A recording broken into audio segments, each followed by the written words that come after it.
김미영이라고 합니다. 오늘 저의 학과 특강의 주제는 나의 꿈과 학과 선택입니다. 여러분들 지금 중고등학생이실 텐데 어떤 학과를 가야 할지 분명히 모르실 것 같아요. 그래서 여러분들이 어떤 학과를 가는 게 좋고 그 학과 선택에 있어서 어떤 것을 고려해야 되는지를 여러분들에게 알려주기 위해서 오늘 이렇게 학과 특강을 촬영하게 되었습니다. 저의 목차는 이렇게 됩니다. 우선 멘토 소개를 간단하게 하고 학과 소개를 한 후에 나만의 이야기인 열정과 꿈에 대해서 이야기를 해주고요. 마지막으로 Q&A 시간, 공부법에 대해서 잠깐 다뤄보도록 하겠습니다. 제가 여러분들에게 항상 이야기 해드리는 게 오늘 이 강의에서 내가 꼭 얻어가야 되는 게 뭐다라는 걸 말씀을 드리면요. 행정학과는 무슨 학과인지를 가장 먼저 알아가셔야 되겠죠. 아무래도 행정학과 특강이다 보니까.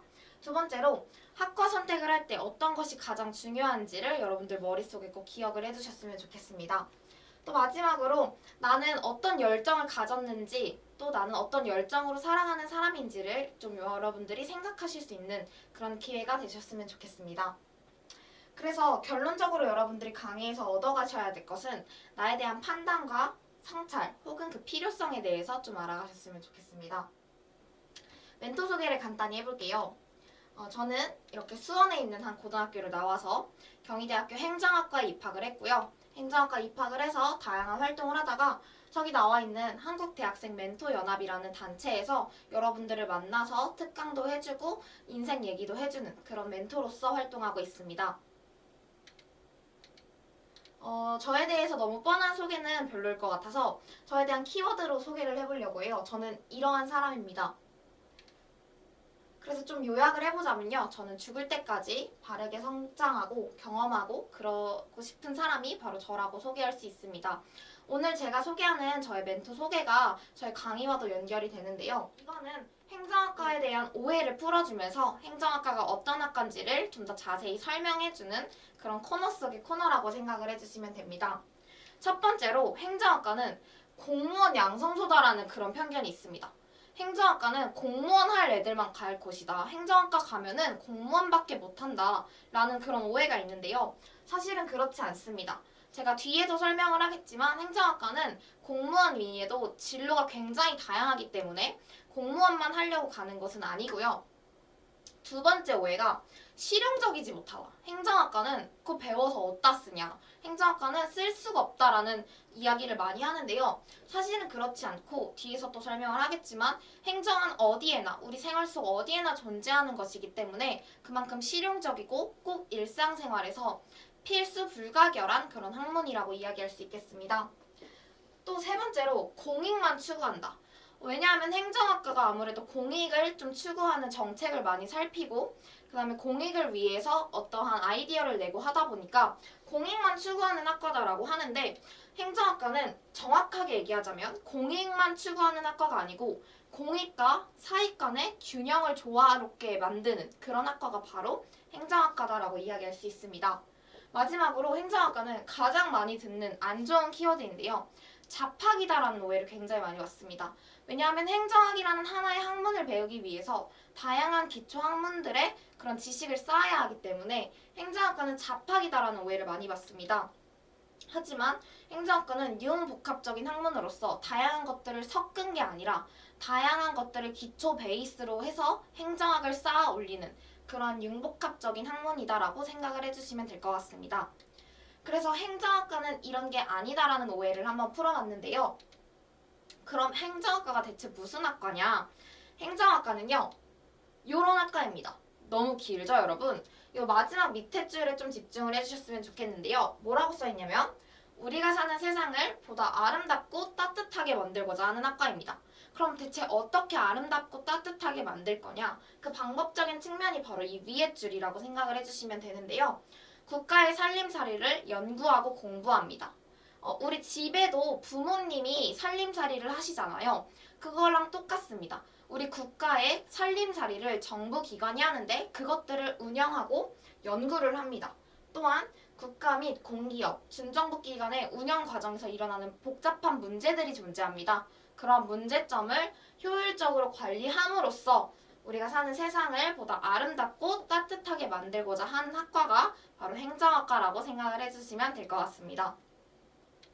행정학과에 대해서 좀 더 알아보기 위해서 행정학과 커리큘럼을 한번 가지고 와봤습니다. 근데 사실 여러분들이 아직 대학생은 아니시기 때문에 이런 기초 과정들 혹은 커리큘럼들의 이 체계 자체를 잘 모르실 수 있어요. 그래서 전공 기초 과목과 전공 필수 과목만 좀 소개를 해보려고 합니다. 전공 기초 과목은요. 행정학 원론, 정치학 원론, 경제학 원론, 그리고 요즘에는 정책학개론이 추가가 돼서 총 4개의 전공 기초학과가 있습니다. 중요한 것은 아까도 말씀드렸다시피 행정학이라는 하나의 학문을 배우기 위해서는 정치도 배워야 되고 경제도 배워야 되고 정책도 배워야 됩니다. 그렇기 때문에 행정은 아까 얘기했듯이 융복합적인 학문이다라고 이야기할 수 있고요. 전공 필수 과목은 이런 행정학에 대한 기초를 쌓은 걸 토대로 그걸 좀 더 세분화하여서 뭐 재무행정이라던가 인사행정이라던가 행정법이라던가 이런 식으로 세분화해서 좀 더 심화되게 배우는 것이 바로 전공 필수 과목이다라고 이야기할 수 있겠습니다. 너무 설명만 하면 재미없을 것 같아서 행정학과에서 노는 여러 사진들을 가지고 와봤는데요. 행정학과가 사실은 되게 보수적이다. 쟤네 너무 따로따로 논다라는 그런 오해도 많이 봤는데 그렇지 않고 재밌게 논다는 거. 이렇게 MT도 가고 잘 즐기면서 생활하고 있습니다, 여러분.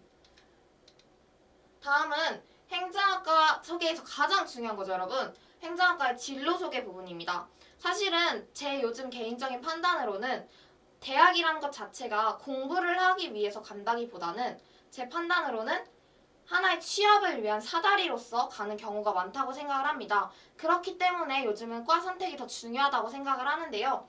그런 의미에서 행정학과는 어떠한 진로를 가질 수 있냐? 먼저 첫 번째로 가장 대표적인 게 이 5급 행정고시와 7급, 9급 공무원 시험입니다. 사실 5급 행정고시는 문과 시험 중에서도 탑을 찍는다라고 할 정도로 굉장히 어려운 시험인데요. 보통 3, 4년을 준비할 정도로 오래 걸리는 시험이기 때문에 요거에 많이 도전을 하지만 사실상 어렵기 때문에 7급이랑 9급 공무원 시험으로 빠지는 경우도 많습니다. 이외에도 진로가 대학원이나 학교 연구소로도 많이 진출을 합니다. 이제 행정학과 같은 경우에는 법학 전문 대학원이라고 해서 법조인이 될 수 있는 로스쿨이라는 대학원을 가고요. 또한 행정대학원에 가서 행정 박사나 이런 교수를 준비하기도 합니다. 다음으로 생각보다 공기업에 진출하는 선배들 비율이 굉장히 많습니다. 공기업이라 함은 사기업은 우리가 아는 뭐 그런 대기업들이라면 공기업은 국가기관에서 운영하는 기업을 공기업이라고 생각을 해주시면 되는데요. 뭐 한국주택금융공사와 같은 공기업에 진출하는 선배들 비율이 상당히 많습니다. 하지만 공기업뿐만 아니라 사기업도 많이 진출을 하고요. 이외에도 진로가 굉장히 다양합니다. 경찰, 뭐 대학병원이나 은행, 그 다음에 대통령, 국회의원, 혹은 방송국이나 언론인으로서 진출하고 싶으신 분들도 행정학과에 오시면 도움이 된다고 생각을 합니다. 제가 여기서 하나 말씀드리고 싶은 점은 잘 생각을 해보시면 행정이라는 것 자체가 굉장히 실용적이라는 것입니다. 여러분들 학교만 생각을 하셔도 뭐가 있죠, 여러분? 바로 행정실이 있는데요. 사실 학교의 행정실뿐만 아니라 어느 조직체를 가든 어느 기업체를 가든 행정 업무를 맡아서 하는 그런 담당 부서나 조직들은 있습니다. 그 이유 자체가 행정은 그만큼 실용적인 학문이고 단순히 내가 한다 만다의 선택의 문제가 아니라 꼭 필수적으로 행정을 알아야지만 이 국가나 기업체를 효율적으로 운영을 할 수 있기 때문에 그만큼 필수 불가결한 학문이라고 생각을 합니다. 저희는 이제 넓은 의미의 행정과 좁은 의미의 행정을 나눠서 배우는데 이건 조금 어려움으로 간단하게 한 줄로 요약을 하자면 우리가 좁은 의미로 봤을 때는 행정은 정부기관에 관련된 것만 행정이라고 생각을 하지만 사실상 넓은 의미의 행정을 봤을 때는 그냥 어떤 목적을 달성하기 위해서 두 사람 이상이 모여가지고 협동하는 모든 행위 자체를 우리는 모두 다 행정이라고 부릅니다. 이런 걸 우리는 사행정이라고 부르는데요. 그렇기 때문에 행정은 공공행정뿐만 아니라 사행정도 존재하기 때문에 그만큼 우리 일상생활에서 여러 분야로 이제 펼쳐 나가져 있고 뿌리 박혀 있다라고 이야기할 수 있겠습니다. 다음은 행정학과 선택 이유 및 학과 선택에서 중요한 것을 좀 여러분들에게 이야기를 해드리고 싶습니다. 그걸 위해서 저는 왜 과연 행정학과에 진학을 했는가를 한번 가지고 와봤는데요. 여러분, 저에게는 오래된 간절한 꿈이 있습니다. 뭘까요? 사진에 힌트가 나와 있는데요. 바로 제 꿈은 검사입니다. 여러분들 혹시 검사 아시나요? 요즘 비밀의 수 때문에 또 많이 핫해진 직업인데, 검사란 형사소송에서 원고로서 검찰권을 행사하는 그러한 사람을 바로 검사라고 하는데요. 검사는요, 여러분, 검사가 되기 위해서는 뭐가 필요하냐면 법률 지식 외에도 철학, 사회학, 인류학, 역사 등에 대한 기초 지식이 필요합니다. 그래서 저는 이러한 기초 지식을 다양하게 쌓을 수 있는 학과가 행정학과라고 생각을 했기 때문에 행정학과에 진학을 했고요.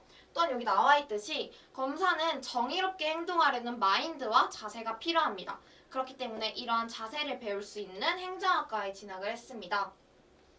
이거는 제가 좋아하는 책의 구절을 하나 가지고 와봤는데요.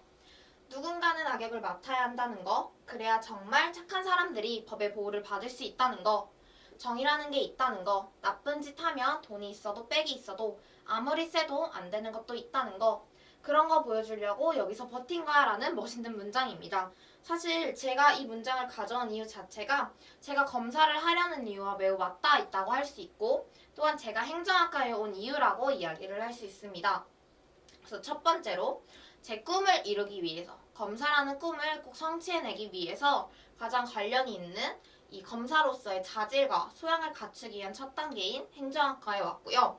공공 리더십이란 무엇이고, 공무원으로서 어떤 마인드를 갖춰야 하고, 정의란 무엇이고, 복지는 왜 필요한지에 대해서 생각할 수 있는 학과가 바로 행정학과였기 때문에 이 행정학과에 진학을 했습니다. 또한 저는 이런 생각을 했는데요.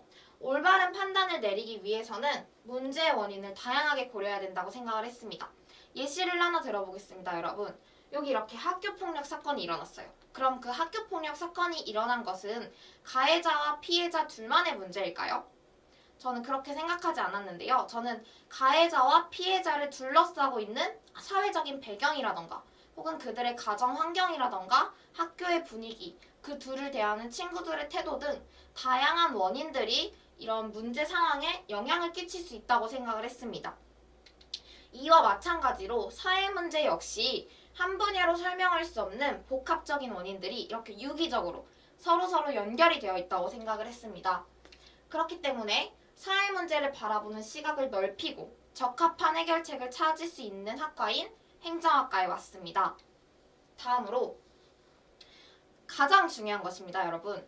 저는 제가 흥미있어하는 내용들을 배울 수 있는 학과에 왔습니다. 제가 학과 선택에서 뭐가 중요한지 여러분들에게 오늘 꼭 이 강의에서 얻어가셨으면 좋겠다고 했는데 바로 이게 여러분들이 학과 선택을 할 때 가장 고려해야 하는 점입니다. 저는 법을 좋아하고요. 국가기관 운영 방법에 관심이 많고 공동체 조직, 국가 정책, 도시 문제, 부정부패 문제에 관심이 많습니다.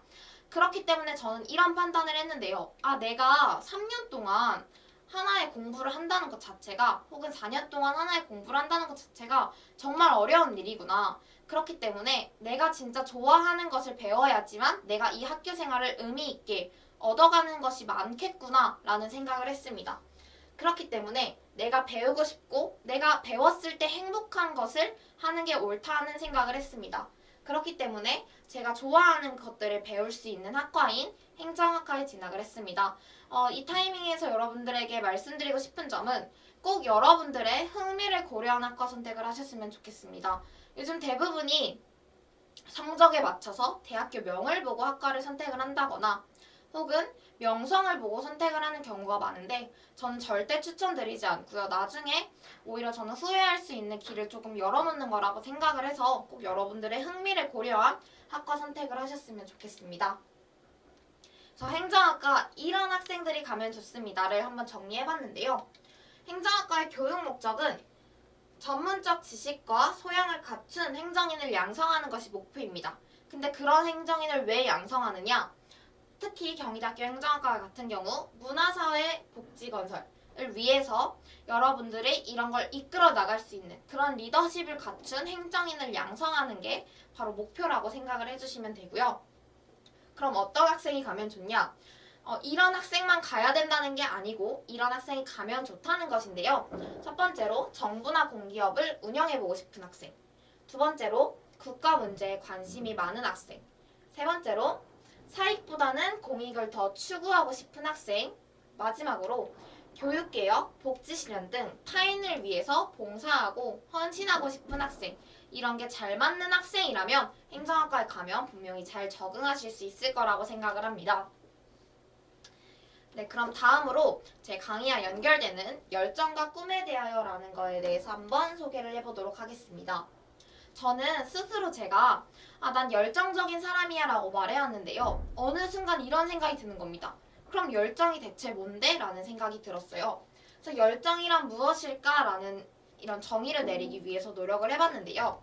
열정은 사전적인 의미로는 어떤 일에 열렬한 애정을 가지고 열중하는 마음을 말합니다.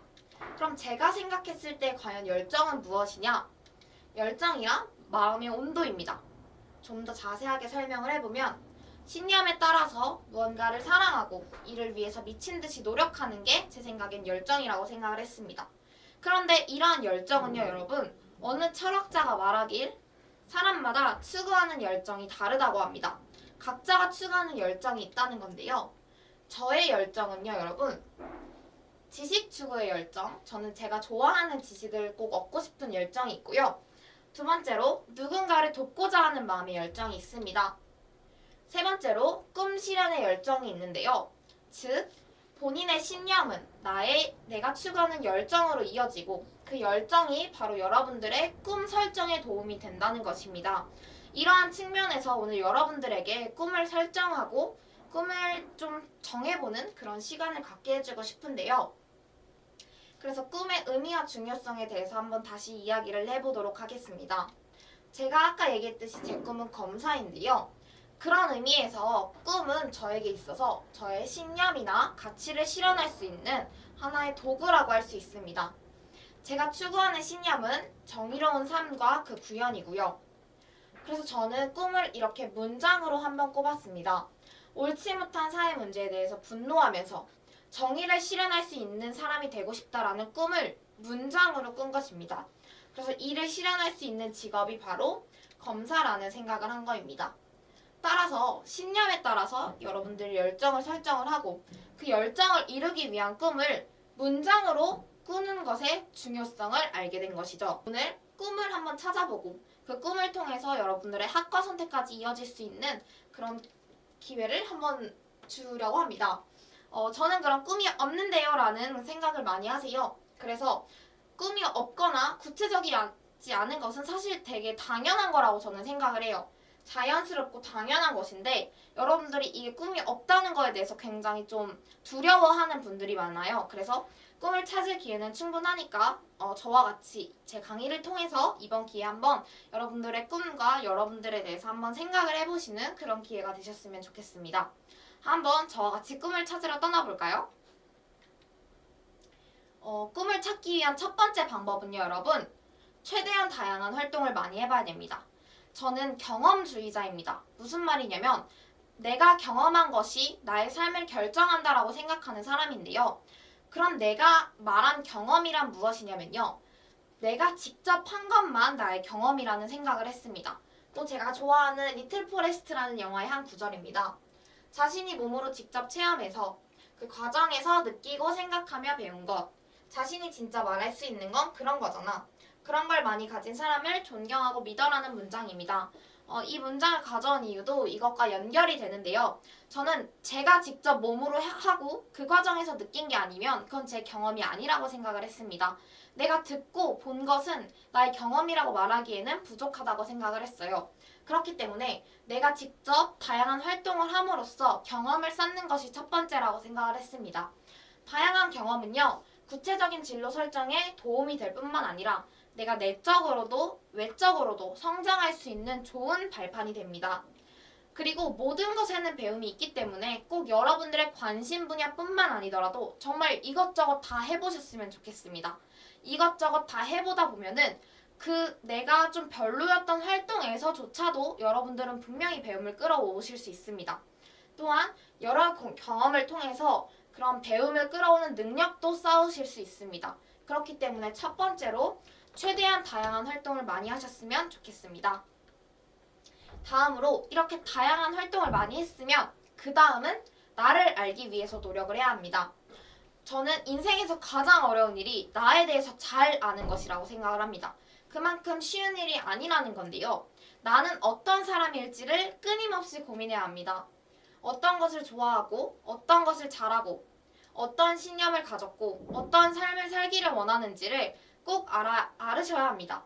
그럼 이걸 대체 나에 대해서 어떻게 아냐? 바로 앞에서 얘기했던 것처럼 다양한 활동을 하신 것을 기록하셨으면 좋겠습니다. 저는 거의 매일 일기를 쓰는데요. 그 일기를 쓰는 게 나는 오늘 뭐 했다라는 활동 중심보다는 내가 그럼 그 활동을 왜 했고 그 과정에서 어떤 선택과 생각을 했고 즉 나에 대해서 성찰하고 반성하고 나에 대해서 좀 위주로 기록을 했습니다. 그렇게 나에 대한 기록들이 모이다 보면은 그리고 그것들을 나중에 한번 보면요. 내가 어느 정도 특정이 되는 그런 상황이 발생을 합니다. 즉 다양한 활동마저도 그 활동마다 공통적으로 발생하는 나의 특성과 그런 행동들이 있습니다. 습관들. 그런 것들을 통해서 여러분들에 대해서 좀 더 구체적으로 알아가시고 나에 대해서 좀 살펴보셨으면 좋겠습니다. 이렇게 다양한 경험도 하고 나에 대해서 알았다. 그럼 그 다음에 해야 될 일은 제가 앞서서 소개드렸던 본인만의 열정을 찾으셨으면 좋겠습니다.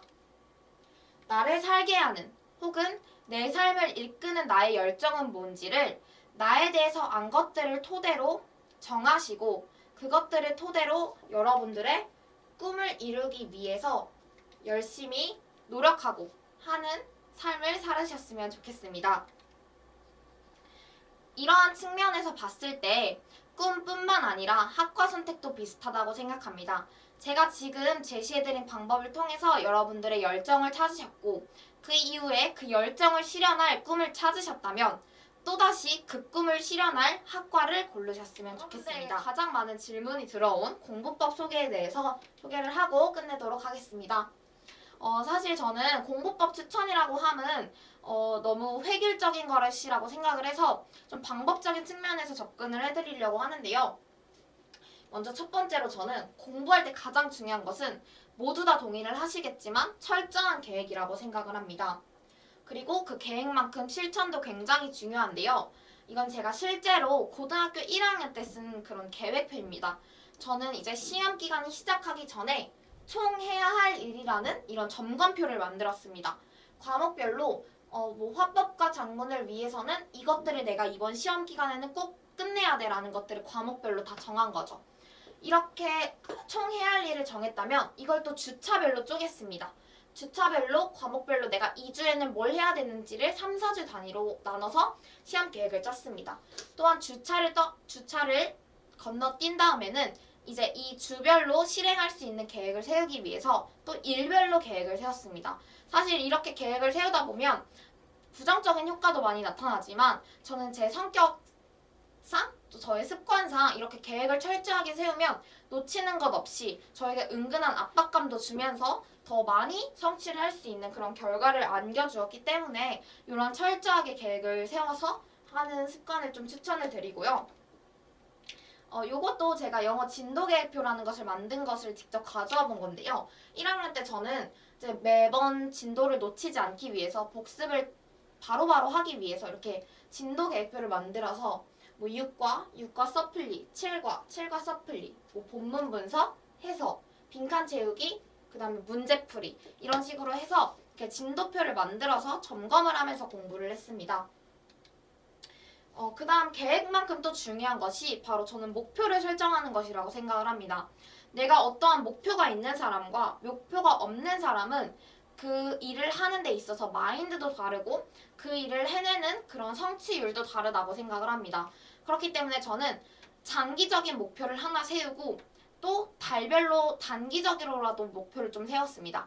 장단기 목표를 함께 하면서 동기부여도 할 뿐더러 저에게 어떠한 이런 격려와 칭찬도 스스로 해준 건데요. 그렇기 때문에 여러분도 너무 자신을 채찍질만은 하지 마시고 목표를 설정하고 그걸 이뤄가는 모습을 통해서 여러분들을 좀 격려를 해주시면서 힘내면서 좀 공부를 하셨으면 좋겠습니다.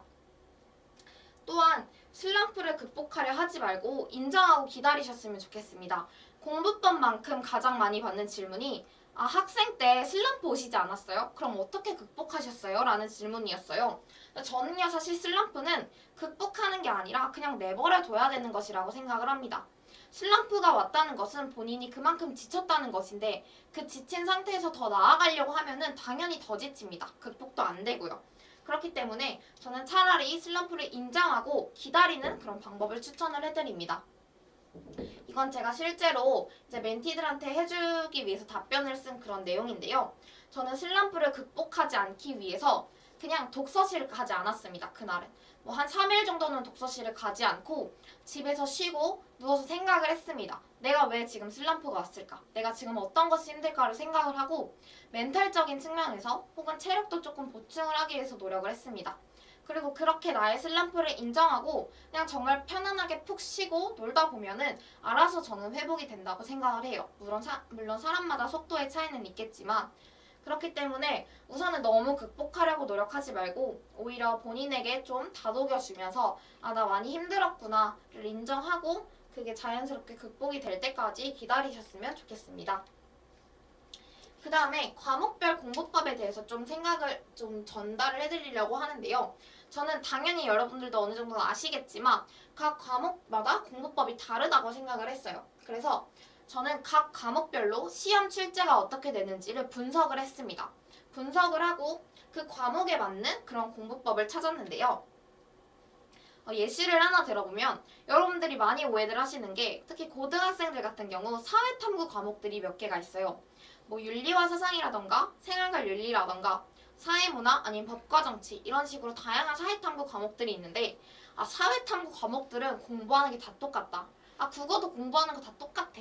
수학도 똑같아 라고 하시는데 그 안에 세분화된 과목이 어떤 거냐에 따라서 저는 공부하는 방법이 다 다르다고 생각을 했습니다.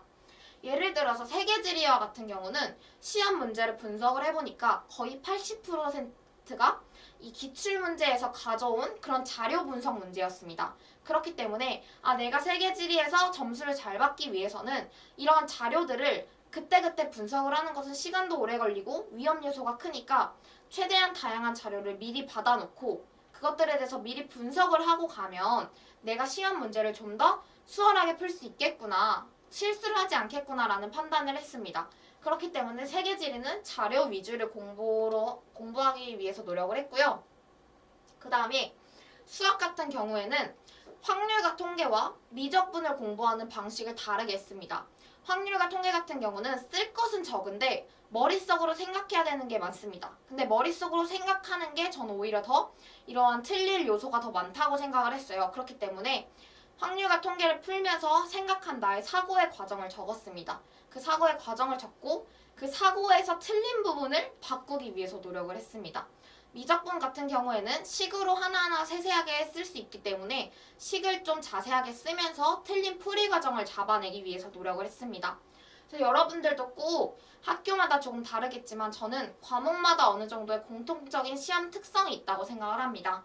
그렇기 때문에 시험 특성에 맞게 시험 출제가 어떻게 되는지를 꼭 분석을 해보시고 거기에 맞게 그것들을 대비할 수 있는 공부 방법을 고르셨으면 좋겠습니다. 네, 이렇게 해서 Q&A까지 저의 강의가 마무리되었는데요. 이렇게 온라인으로 여러분들을 만나뵈게 돼서 굉장히 아쉬워요. 하지만 오늘 제 강의를 통해서 여러분들이 최대한 많은 것들을 얻어가셨으면 좋겠고 저의 강의가 여러분들에게 선한 영향력을 끼쳤으면 좋겠습니다.